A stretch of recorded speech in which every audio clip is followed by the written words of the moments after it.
Continui a spiegarglielo, con calma, con le parole giuste, ancora una volta, e dentro di te una voce dice sempre la stessa cosa: stavolta capirà. Ma non è mai successo, e forse se sei onesto sai già che non succederà. Oggi non ti dico come cambiarlo, ti dico cosa succede quando smetti di provarci. Guarda cosa fa, non cosa dice. Partiamo da una domanda che nessuno si fa mai. Quante volte gli hai già dato la stessa possibilità?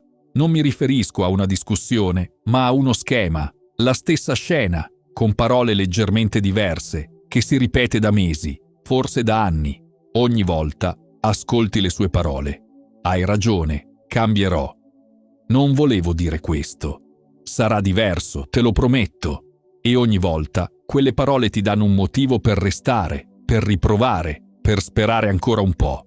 Ma le parole, da sole, non dicono niente. Conta cosa succede dopo. Se il comportamento cambia nel tempo o se torna identico la settimana successiva. Ed è proprio qui che quasi tutti restano bloccati per anni, senza accorgersene. Continuiamo a giudicare dalle intenzioni, non dai fatti. Ma una promessa ripetuta 10 volte, senza mai diventare azione, non è più una promessa. È uno schema. Epitteto lo diceva con chiarezza. Quello che dipende da te è il tuo giudizio.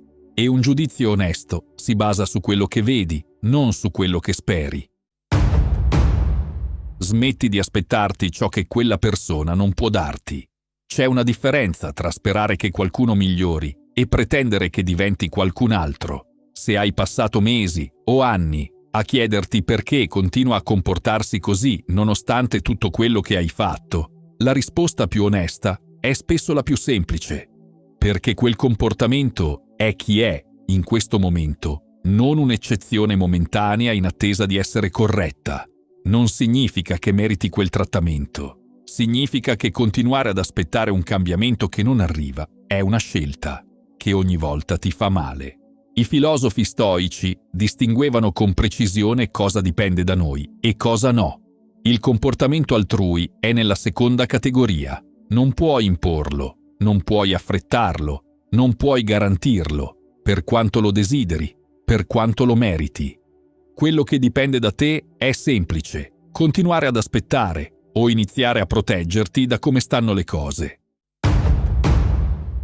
Proteggerti non significa smettere di sentire. C'è un equivoco comune ed è importante chiarirlo subito. Prendere le distanze da chi ti fa del male non significa diventare freddi, insensibili o smettere di provare qualcosa per quella persona. Sono due cose diverse.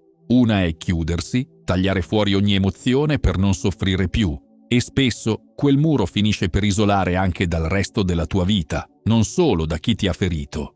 L'altra è più difficile: continuare a sentire quello che provi, ma smettere di far dipendere la tua serenità dal suo comportamento. Puoi volere bene a qualcuno e allo stesso tempo decidere quanto spazio dargli nella tua giornata, nelle tue energie, nelle tue aspettative. È la differenza tra essere trascinato da qualcosa che non controlli e restare saldo mentre quel qualcosa continua a esistere intorno a te. Non tutte le persone cambiano. Alcune non lo faranno mai, per quanto ci credi e ci provi ancora. Ma la domanda importante da oggi non è più come faccio a farlo cambiare. È quanto della mia pace sto ancora lasciando nelle sue mani. E se ti stai chiedendo perché certe persone si comportano così, perché sembrano fare del male quasi apposta, senza rimorso, nel prossimo video andiamo a fondo su questa domanda. Iscriviti al canale per non perderlo. A presto, stoico!